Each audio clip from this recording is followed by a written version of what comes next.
भगवान कह रहे हैं कि जिस पर मैं कृपा करता हूं पहले उसका धन बल अपहरण कर लेता हूं। ये धन बल अपहरण कर लेता हूं। जब वो निर्धन हो जाता है तो सगे संबंधियों का अपहरण कर लेता हूं। या तो सगे संबंधी छोड़ देंगे, देखा ना पिता रास्ते में ही राधे श्याम। बहुत कृपा समझना कठिन है। सुनाया था एक बार भगवान शंकर की कृपा। माता पार्वती जी से कहा चलो मैं आपको अपने भक्त के दर्शन कराता हूं। बोले चलो प्रभु। तो बोले पहले अभक्त के दर्शन कर लो, तब भक्त के दर्शन आप सुख पाओगे।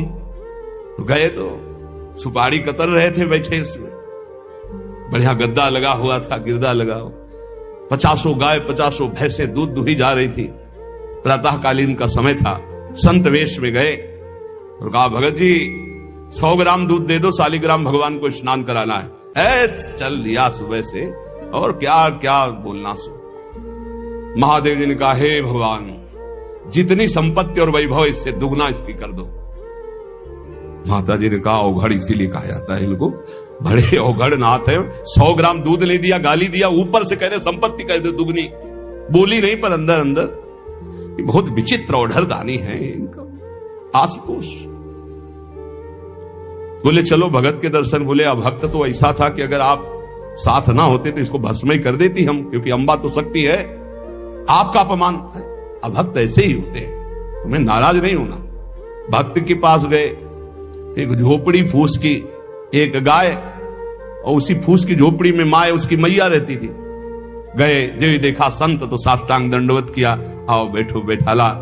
100-200 ग्राम गाय का दूध होगा, वो बढ़िया पान करने को ले दिया। प्रभु थोड़ी देर भगवत चर्चा हुई। भगवान श्री ने कहा अच्छा भाई चलते हैं, हम तो विचरण करते रहते हैं। बोले संत भगवान कभी पुनः कृपा करके आना। हम कुटिया के बाहर निकले और कहा हे करुणा निधान भगवान इसकी गैया और मैया दोनों हटा दो, मार दो। अंबा जी ने कहा आप बर्दाश्त नहीं होगा। 100 ग्राम दूध नहीं दिया तो उसको दुगना संपत्ति दे दी, और एक गाय पूरा दूध आपको पिला दिया, और मैया बातचीत करने के लिए थी उसको भी आपने मार दिया। कहा कि वो ये क्या है? अभी तुम नहीं समझे।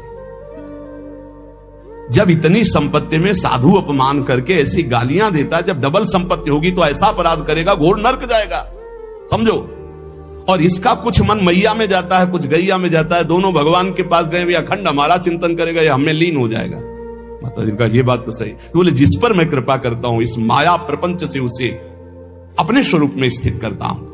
वो जरूरत देखो, जरूरत है। ऐसा नहीं कि एक बुखार की दवा सबके साथ चलेगी। बुखार की भी क्वालिटियां हैं, समझना। अब मलेरिया है तो उसके लिए अलग, डेंगू है तो उसके लिए अलग, साधारण वायरल है तो उसके लिए अलग। हम लोग साधारण बुखार वाले हैं, चिंता मत करो। ऐसे हाई इंजेक्शन नहीं लगेंगे जैसे त्रिपुरदास जी के लगे, या प्रहलाद जी के लगे, या नरसिंह मेहता जी के लगे, या मीरा जी के लगे। अपने लोगों के नहीं लगेंगे। बहुत ऐसे वायरल, जैसे ऋतु का बुखार है ना, अपने लोग ऐसे बुखार के मरीज हैं। डेंगू वाले नहीं है कि भर्ती हो जाए, प्लेटें कम हो रही। डरना मत। अलग अलग बुखार की जैसे दवा, ऐसे अलग अलग भक्ति की स्थिति की परीक्षा होती है। अब इसकी स्थिति क्या होगी, वो तो जगत पावन करने वाले भगवान ये देखते हैं। बहुत सुंदर बात है ये, अगर समझ में आ जाए। भगवान अंधकार का नाश कर देते हैं, भगवान स्वप्न का नाश कर देते हैं। ये सब स्वाप्निक जगत है। अब मोह ममता से युक्त इसलिए डर जाओगे तो हम कह रहे हैं तुम्हारे साथ ऐसा होगा ही नहीं, क्योंकि तुम उतनी स्थिति के ही नहीं हो। डरना मत, सच्ची मानिए। क्या चक्रवर्ती सम्राट अम्बरीश जी भगवान के भक्त नहीं है? ध्रुव जी भगवान के लिए भजन करने के लिए गए तो आज ऐसा पद मिला कि त्रिभुवन में किसी को नहीं। सुदामा जी को दरिद्रता प्राप्त थी और सुदामापुरी की रचना हो गई, जैसे द्वारिकापुरी की रचना। आप हमारे श्री कृष्ण के प्रति ऐसा ना सोचे, ये जो कह रहे हैं बड़ी गुप्त बात है। उसके अंदर के ममत्व का नाश कर देते हैं, उसके अंदर के अज्ञान का नाश कर देते हैं। क्या आप अपने अज्ञान का नाश करवाना नहीं चाहेंगे? यहां अज्ञान की वृत्ति के नाश की बात। आप ऐसा मत सोचिएगा। और आज तक कोई भक्त आपको भिखारी नहीं मिलेगा।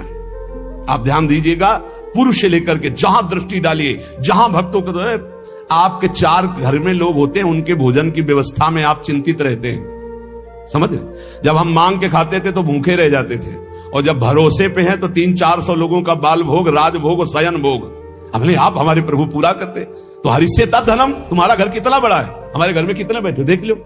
घबराना मत, इसलिए हम कह रहे डरला मत, अब इसीलिए कह रहे हैं, नहीं तो आपको लगेगा भगवान कह रहे यस्याम अनुग्रहणामि हरिष्ये तद्धनम, ये धन ही हर जाएगा तो अब हमारे भक्ति का मतलब क्या रहेगा? नहीं, इसका मतलब है अज्ञान का नाश हो जाना, तम का नाश हो जाना, माया मोह का नाश हो जाना। क्या आप दुख का नाश नहीं करवाना चाहेंगे?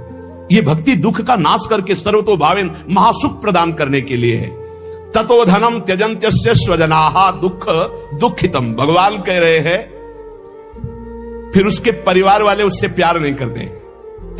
क्या झूठे प्यार में फंसे रहकर जिंदगी गंवाना चाहोगे? क्या आप ये नहीं जानोगे कि तुम्हें कोई प्यार नहीं कर रहा? क्यों झूठ में जीवन व्यतीत करना चाहते हो? सच्ची कोई प्यार नहीं कर रहा, कोई प्यार नहीं, अपने सुख के लिए प्यार कर रहा है, कोई तुम्हें प्यार नहीं कर रहा। तो भगवान कह रहे हैं मैं परिवार से भी उदासी पैदा, कोई उसको प्यार नहीं करता। असलियत में आ गई बात कि कोई प्यार नहीं करता। फिर कह रहे हैं कि जब वो व्याकुल चित्त हो जाता है, कोई उसे प्यार नहीं करता, ऐसा लगता है सब मुझे छोड़ दिए, तब मैं एक रास्ता देता हूं अपने भगवत प्रेमी महात्मा का। वो विशुद्ध संत से मिलता है, और जब संत से मिलता है तब मैं उसे अपनी कृपा से ऐसा सराबोर कर देता हूं, अनुग्रह की वर्षा कर देता हूं, और वो मेरे में डूब जाता है। महाभागवत जन्म जन्मांतर के पापों का नाश करके महान सुख की प्राप्ति, ये है रहस्य हमारे प्रभु का, जो भक्तों के जीवन में जगह जगह पर दुख दिखाई देता है, वो हर मोड़ में ईंट खड़ी कर देते हैं, इधर चल सीधे।